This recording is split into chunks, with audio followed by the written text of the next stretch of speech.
तो 22 से जब से पहलगाम अटैक हुआ है उसके बाद से हमने कई एरियाज़ को एक फोकस एरिया बनाया था जिनको कि हम एक फोकस वे में टारगेट करेंगे।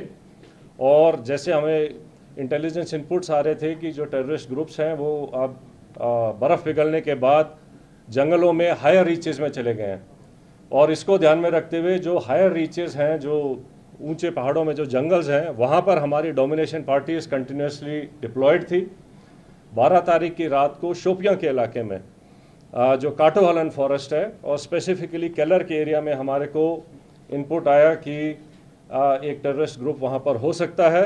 तो जो पार्टीज़ वहाँ पर डोमिनेशन के लिए पहले से ही डिप्लॉयड थी काफ़ी टाइम से, उन्होंने अपने आप को रिलोकेट किया, उस जगह के ऊपर फोकस होके क्लोज इन हुए।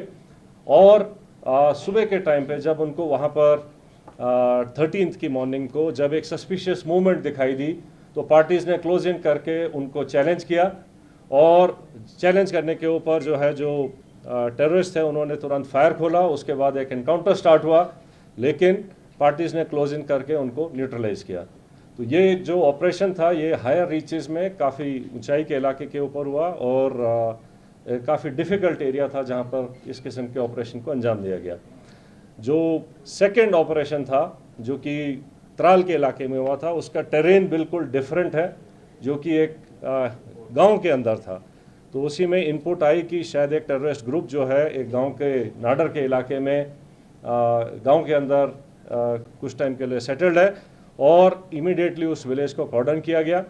जब कॉर्डन लग रहा था तो ये टेररिस्ट जो है उन्होंने अलग अलग घर के अंदर पोजीशन ले ली और फायर करने की कोशिश की, रादर फायर किया। और उस टाइम पे हमारा चैलेंज था कि जो सिविलियंस हैं, जो इनोसेंट, जो वहाँ पर बच्चे, फैमिलीज़, बुजुर्ग हैं, उनको वहाँ से निकाला जाए। तो पहले उनको सेफली उस जगह से निकाला गया और उसके बाद सिस्टमेटिकली तरीके से सर्च करी गई एक एक घर को, और एक एक करके अलग अलग जगह के ऊपर इन 3 टेररिस्ट को न्यूट्रलाइज किया गया।